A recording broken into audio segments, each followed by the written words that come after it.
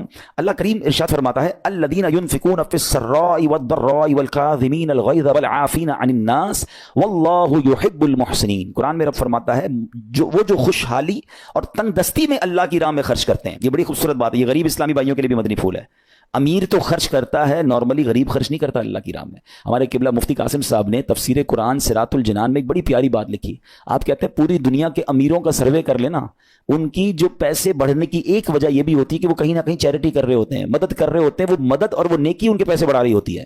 اور پوری دنیا کے غریبوں کا سروے کریں تو ان میں سے بڑی تعداد وہ جو خرچ ہی نہیں کرتی ہے اللہ کی راہ میں. کہتے ہیں ہم کیا خرچ کریں, ہم تو غریب ہیں, ہم پر لوگ خرچ کریں.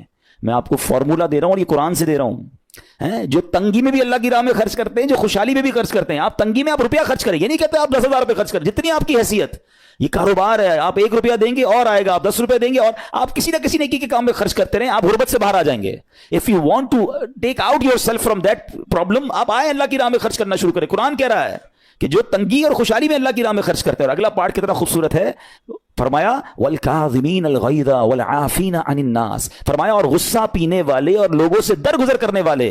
انعام کیا ہے, واللہ یحب المحسنین, اور اللہ نیک لوگوں سے محبت فرماتا ہے. اور پھر ہاں زندگی میں کلیمٹیز, پرابلم, بیماریاں, مشکلیں, قرآن خود کہتا ہے کہ من قریب تمہیں آزمائیں گے. کبھی بیماری آئے گی, کبھی بھوک آئے گی, کبھی مال کم ہو جائیں گے, کبھی ڈسٹربنس آئے گی, خوف آ جائے گا. تو بی ریڈی فار دیٹ, صبر کرنا ہے, کیونکہ اللہ نے فرمایا وبشر الصابرین, صبر کرنے والوں کے لیے خوشخبری ہے. تو اللہ کرے کہ یہ بات ہمیں سمجھ آ جائے اور ہم اس آیت پر عمل کرنے والے بن جائیں تو زندگی بڑی آسان ہو جائے گی. یہاں ایک میں عقیدے کی بات بھی کلیریفائی کر دوں. کچھ لوگوں کو بعض اوقات کنفیوژن ہوتی ہے, یا لوگ کنفیوژن کریٹ کرتے ہیں. مجھے ایک بات بتائیے گا کہ اللہ کیا کہہ رہا ہے, وَاسْتَعِينُوا بِالصَّبْرِ وَالصَّلَاةِ, اے ایمان والو صبر سے اور نماز سے مدد چاہو. کیا صبر اور نماز خدا ہیں؟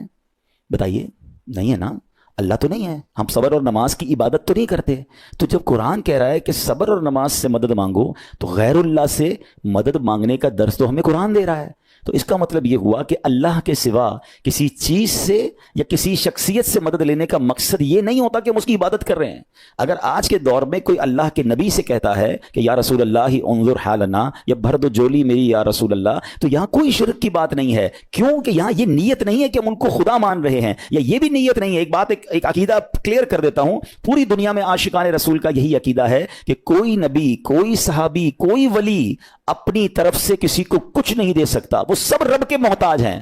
اللہ کسی کا محتاج نہیں ہے. جو اللہ کا ہے وہ اس کا اپنا ہے. ہاں اللہ نے اپنے مخصوص بندوں کو کچھ عطائیں کی ہوئی ہیں, کچھ پاورز دیے ہوئے ہیں, وہ اللہ کی عطا سے اگر کسی کو تقسیم کرتے ہیں تو اس میں کوئی پرابلم نہیں ہے. قرآن کہہ رہا ہے اے ایمان والو صبر اور نماز سے مدد چاہو. یہاں ایک اور بات سمجھنی ہے. دنیاوی طور پہ بھی کیا ہوتا ہے کہ آپ کسی باس ہوتا ہے, اپنے کسی مینیجر کو پاور آف اٹارنی دے دیتا ہے کہ یہ تمہارے پاس اس پراپرٹی کا پاور ہے, تمہارے پاس فلاں چیز کا پاور ہے. وہ اس پاور کے بہاف پر وہ کام کر دیتا ہے, مگر کوئی یہ نہیں کہتا کہ he is the owner. Actually he have attorney, he have power of attorney. بالکل ہمارا بھی عقیدہ یہ ہے کہ اللہ نے اپنے کچھ مخصوص بندوں کو, اپنے پیاروں کو کچھ اختیارات عطا فرمائے ہیں, اور جب وہ ان اختیارات پر عمل کرتے ہیں تو ایکچولی وہ اللہ ہی کی عطا ہے. ہاں دنیا میں اگر کوئی یہ سمجھتا ہے کہ کوئی شخصیت یا کوئی بزرگ یا کوئی اللہ والے اپنی طرف سے دیتے ہیں, رب کا اس میں کوئی دخل نہیں, تو یہ شرک ہے, یہ بات درست نہیں ہے. ہمارا سب کا عقیدہ یہ ہے کہ جو کچھ دنیا میں اگر کسی ولی, نبی, صحابی کے پاس ہے وہ رب کا دیا ہوا ہے, رب کی عطا ہے, رب ان کو دیتا ہے, رب کو کوئی نہیں دیتا. رب کے پاس جو کچھ ہے وہ اس کا اپنا ہے. تو یہ کانسیپٹ بھی کلیئر ہوتا ہے قرآن پاک کی